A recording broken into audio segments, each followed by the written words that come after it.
La loi du karma, la signification de l'équilibre karmique. La loi du karma. La loi du karma est une croyance centrale dans l'hindouisme, le bouddhisme et le jaïnisme. Elle stipule que chaque action a une conséquence qui reviendra dans cette vie ou dans une vie future. La loi du karma enseigne également que nous sommes responsables de nos propres actions et que nous devons assumer les conséquences de nos actions, qu'elles soient bonnes ou mauvaises. La signification du karma. Karma se traduit littéralement par action, acte. Cela fait référence à l'idée que chaque action a une conséquence qui peut influencer le destin de l'individu. Dans l'hindouisme, le karma est considéré comme un moyen de développement spirituel. Il est cru que de bonnes actions génèrent du karma positif et peuvent ouvrir la voie à la libération de la réincarnation. Karma et justice. La loi du karma est souvent considérée comme une punition juste pour de mauvaises actions.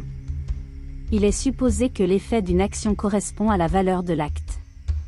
Cependant, le karma est également considéré comme une opportunité d'amélioration de soi.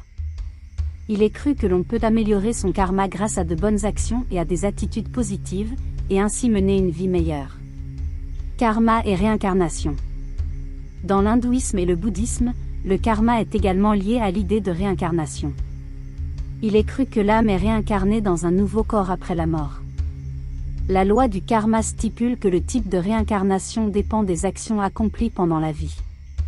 De bonnes actions peuvent mener à une réincarnation supérieure, tandis que de mauvaises actions peuvent mener à une réincarnation inférieure.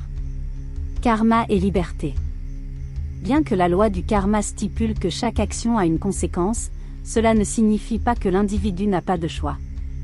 L'individu a toujours la liberté de choisir ses actions. Cependant, il est cru que l'individu doit assumer les conséquences de ses actions, bonnes ou mauvaises.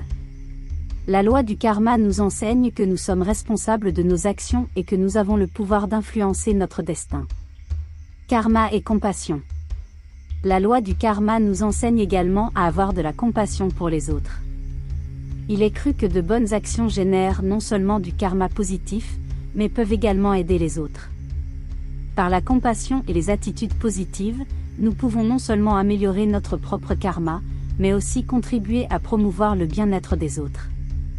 La loi du karma nous rappelle que nous sommes tous connectés et que nos actions peuvent avoir des conséquences sur les autres. Merci beaucoup.